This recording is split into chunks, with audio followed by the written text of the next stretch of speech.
I'm Dr. Joanne Kelder from the University of Tasmania, interviewing Hans, who lectures in counselling at Table College. Hans, can you please tell us about experiences that you had as a learner that you think or can see have influenced the way that you approach teaching? Yes. So I did my Masters of Counselling between 1998 and the year 2000. And what I found most effective for me was the practical side of the course. And so the counselling, the opportunity to be involved in triads, for example. So what you had one student was a client, the other one was a counsellor, and then the other person would observe, and they would write notes to see how you're applying the theories. The other thing I found interesting was the real life case notes. So any lecturer who was involved in counselling and would tell stories about various clients and how effective the counselling was and how they actually worked through with a client. I found that always very interesting. The other thing I found interesting is that, and this is what this has definitely affected the way I teach. So what I believe is that the students can do the theories, they can do the reading at home and get all the theory side of it, but the practical side, you see, is what you can do in class the most. And so what you do is you demonstrate how counselling is done, and you give them the opportunity to demonstrate to each other.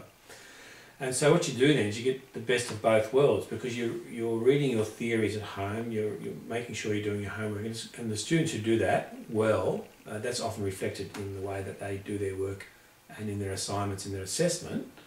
And then the practical side, because the largest mark you get in counselling is the video that they need to prepare in counselling. So the practical side is very important.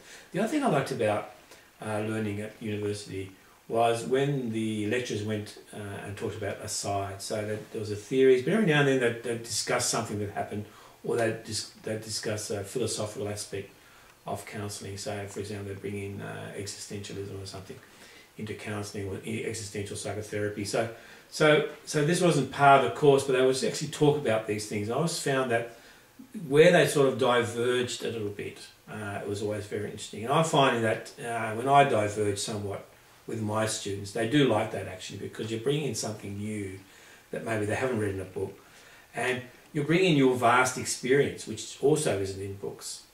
And so the vast experience that you've got of meeting various people into various situations, and you sort of align that with what's in the text, so students can see that what they're learning in theories actually works. And you've got stories, and so students also like stories. And I always enjoyed the stories when I was learning.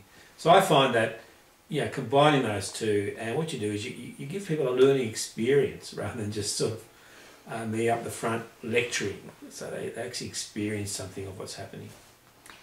Can you just elaborate a little bit further on the assessment? So was there some assessment tasks that you found particularly useful that you now give to your students, or ones that you found were not very helpful and so you don't do them yourself? Yes, no, there's one assessment task that I did in my Masters which I found very useful, and that is that if you've got a class, say, of 12 students or 20 students, you either pair them off or they do it individually. And so you give them the task of doing the various theories of counselling, and they need to present that.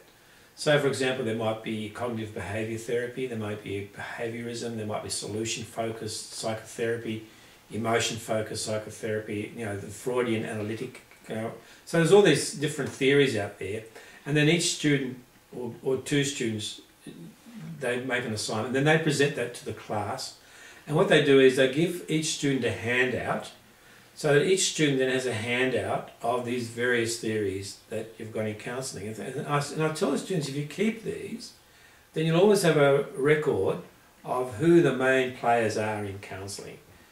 So for example, you really need to know Sigmund Freud, Carl Jung, you really need to know Albert Ellis and Carl Rogers. I mean, these are the masters of counselling. And these names should just be part of who you are, really. So this is what we're doing with in this course.